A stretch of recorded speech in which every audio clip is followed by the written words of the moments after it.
Day 762 of doing a LeetCode problem every day until I get a job. All right, y'all, we're back again another day, another LeetCode problem where we're doing daily LeetCode problems. And today we have question number 3751, total waviness of numbers in range 1. The difficulty level is medium, but don't worry because you already know we're going to keep the solution as simple and easy to understand as well. But before we get started, y'all, don't forget to like, hype, subscribe, comment, and share. And if you need any new Apple AirPods, go ahead and check out that link in the description so you can get you some. Now let's see what the question says.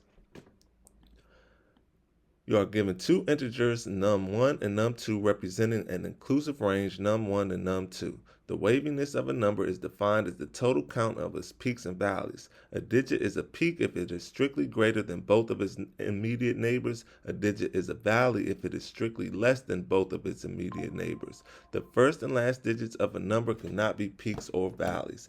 Any number with fewer than 3 digits has a waviness of 0. Return the total sum of waviness for all numbers in the range num1 and num2.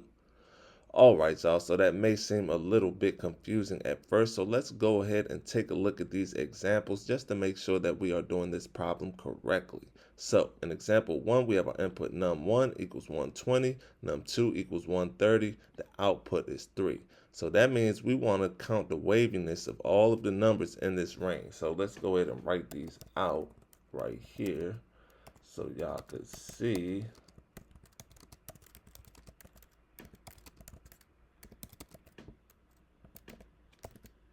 Hold on, 27, 28, 129, and 130. Boom. So this is our range, 120 to 130.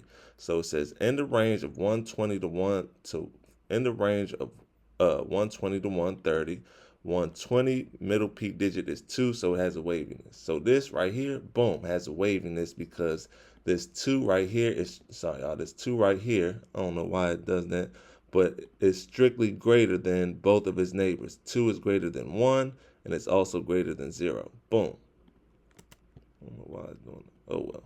Boom. This right here, 2 is greater than both of its neighbors. It's greater than 1, and it's greater than this one. So also, waviness equals 1. Now here, this has a waviness of 0 because this 2 is not greater than this 2 or less than this 2 or is greater than this 1 though, right? So it has a waviness of 0. Same with this.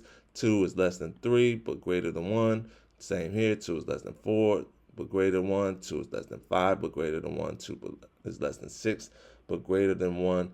All the way until we get down here to 130. Now we're back at 1 in a wavy number because 3 is greater than 1 and 0. So in total, this was wavy, this was wavy. All of these were not wavy. Boom. These were our 3 wavy numbers.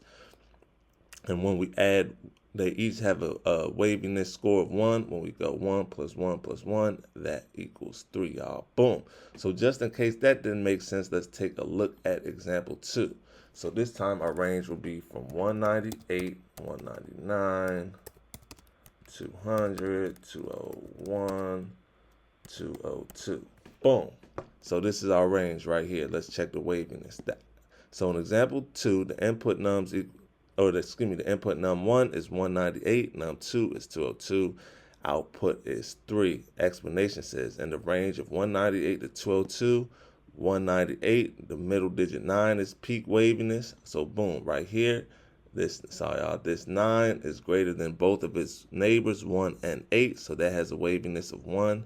Then we have 199. It's not wavy because these two 9s are equal. Boom, we can get rid of that.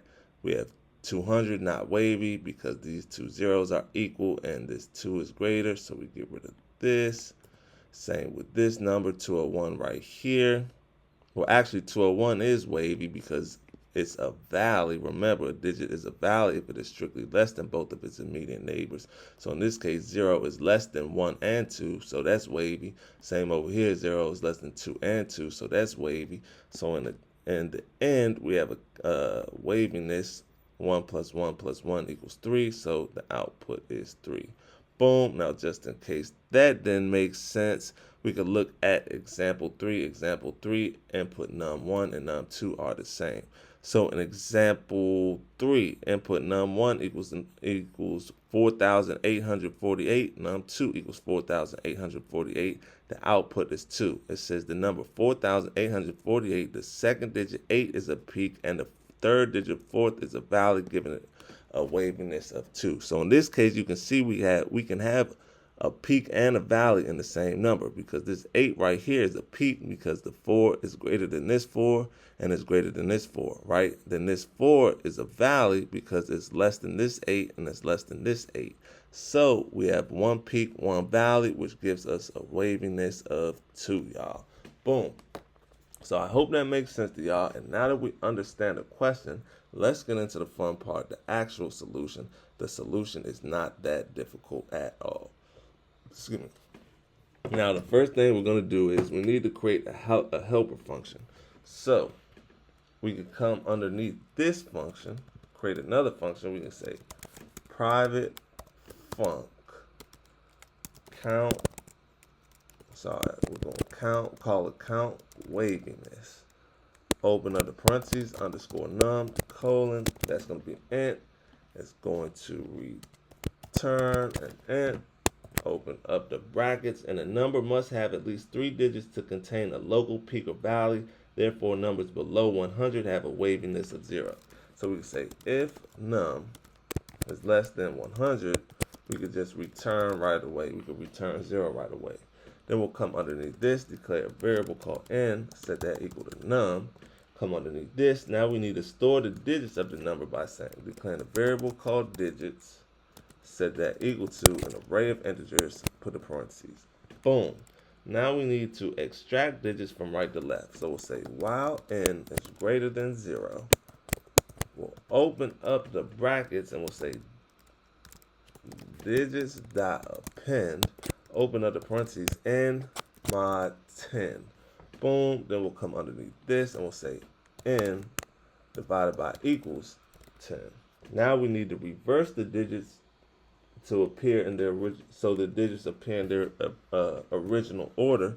So we'll come underneath this and we'll say digits dot reverse, put the parentheses. Boom. Then we still need to count the number of peaks and valleys. So we'll come underneath this, declare a variable called count, set that equal to 0 to start. And we're going to check every digit except the first and last, since they do not have two neighbors. So we'll say for I n 1 dot dot less than digit, open up the parentheses and pass in digits dot count minus 1, come outside of this.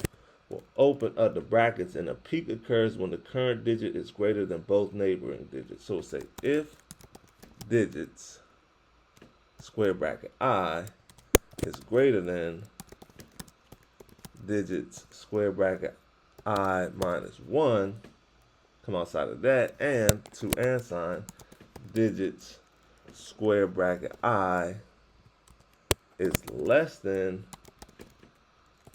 digits square bracket I plus 1.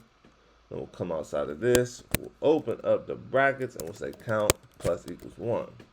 Now a valley occurs when the current digit is smaller than both of its neighboring digits. So we'll come right underneath this for loop, or underneath this if, and we'll say else if digits square bracket I is less than digits square bracket I minus 1, and to and sign digits, this needs an I right here, digits square bracket I, square bracket I is less than, this should be greater than, and this should be less than again, and then it'll be digits I plus 1 again. Boom. Then we come right here, open up the brackets, and we're going to increment count again by saying count plus equals 1. Then we can return the waviness of this number by coming down here, and we can say return count. But we're not done yet, y'all, because that was just the helper function. we still need to call it in the main function. So we're going to come back up here to the main function, and we need to store the sum of waviness values for all numbers in the range. So we'll declare a variable called total. We'll set that equal to 0. Then we'll process every number in the given range by saying for num n num1 dot dot dot num2. We'll open up the brackets and we'll calculate the waviness of the current number and add it to the running total by saying total plus equals count waviness, open up the parentheses, pass in num. Then we're going to return the total waviness across all numbers by coming underneath this, and we're just going to say return total, y'all. Boom, that's all she wrote. Let's give it a run, make sure it runs properly. Cannot find, okay. So first digits, boom. Then we got this one, digits, boom. Should be good to go. Let's give it a run again. See if that did the trick. And it's accepted, so let's submit it. Let's see, and look at that, y'all. 68 milliseconds speech dash percent of users. Not too bad at all, y'all. So before we go, make sure you get one more look at the code. This is the top part. This is the middle. And this is the bottom, y'all. And yeah, with that being said, I hope y'all learned something today, and I hope to see y'all here tomorrow for another day, another LeetCode problem. See y'all then.